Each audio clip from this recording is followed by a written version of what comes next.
Hi అండి, ఈరోజు మన లక్కీ కిచెన్లో తాటి ముంజల పులుసు చేసి చూపిస్తాను. ముందుగా బాండి పెట్టుకుని ఆయిల్ వేసుకున్నాను. స్టవ్ వెలిగించానండి. ఇప్పుడు ఆయిల్ హీట్ అయిందండి. ఆవాలు, మెంతులు, జీలకర్ర పోపులో, కొద్దిగా కరివేపాకు కొంచెం వేయించుకోవాలండి. మెంతులు ఆవాలునే. ఇప్పుడు ఉల్లిగడ్డ తురుముకొని పెట్టుకున్నాను. ఈ ఉల్లిగడ్డ వేసుకోవాలి. ఇవి పెద్ద మిర్చి, అదే మనం మిర్చి కసాలా చేసుకుని మిర్చి వేసుకోవాలండి. అవైతే బాగుంటాయి పులుసు కదా. కొద్దిగా సాల్ట్ వేసి ఉల్లిగడ్డ మగ్గేంత వరకు మూత పెట్టుకుందాం. చూడండి, తాటి ముంజలు ఇవి మేము తెచ్చుకొని ఇలాగ ఇటు పైన పొట్టు ఉంటుంది కదా, అంతా తీసుకుని ఇలా పెట్టుకున్నామండి. ఇప్పుడు మనం కట్ చేసుకోవాలి వీటిని. మరీ లేత కాదు, కొంచెం ముదరగానే ఉండాలి. అలాగే మరీ ముదరగా కూడా ఉండకూడదండి. ఇలా ఉంటే సరిపోతే మనకి ఏ షేప్లో కావాలంటే ఆ షేప్లో కట్ చేసుకోవచ్చు. నేను ఇలా కట్ చేస్తున్నాను.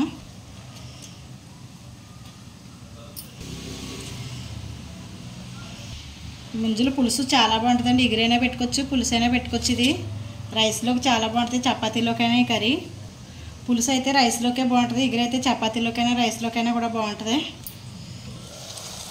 మధ్య మధ్యలో మూడు తీసి కలుపుకుంటూ ఉండాలండి. ఇప్పుడు ఈ మసాలా కూడా నూరుకోవాలండి. చెక్క, మొగ్గ, ఇలాచీని, కొద్దిగా ఇందులో 4 జీడిపప్పులు కూడా వేస్తున్నాను నేను. ఇవన్నీ మెత్తగా నూరుకోవాలి. చూడండి, ఇలా నల్లిన కొద్ది కొద్దిగా వాటర్ వేసుకోవాలి ఇందులోని.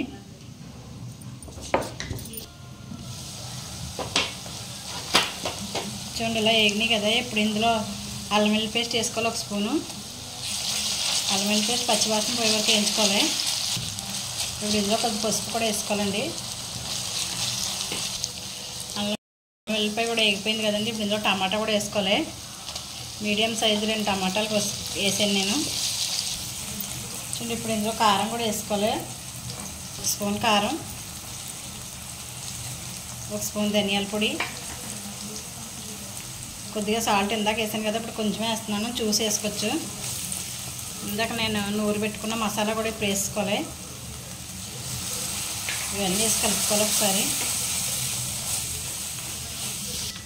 ఇప్పుడు ఇందులో ముంజులు కూడా పెట్టేసుకోవాలండి, తాటి ముంజులు.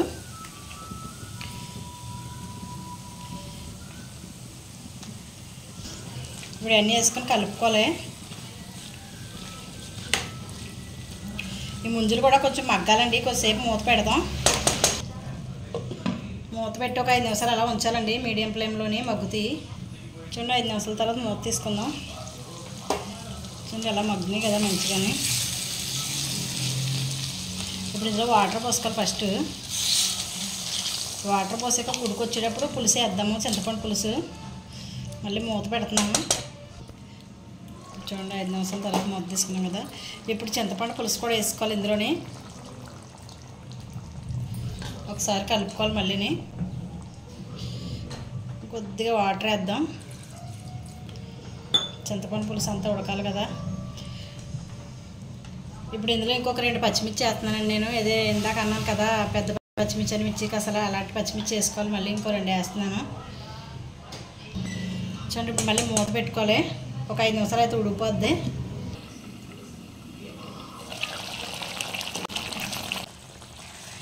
కర్రీ చూడండి ఎలా రావాలి, మంచిగా దగ్గరకు వచ్చేసింది పులుసు. ఇప్పుడు ఇందులో కొద్దిగా కొత్తిమీర వేసుకుందాం. సాల్ట్ కూడా చూసుకుందాం. ఇప్పుడే సాల్ట్ సరిపోలేదండి, కొంచెం సాల్ట్ వేస్తున్నాను.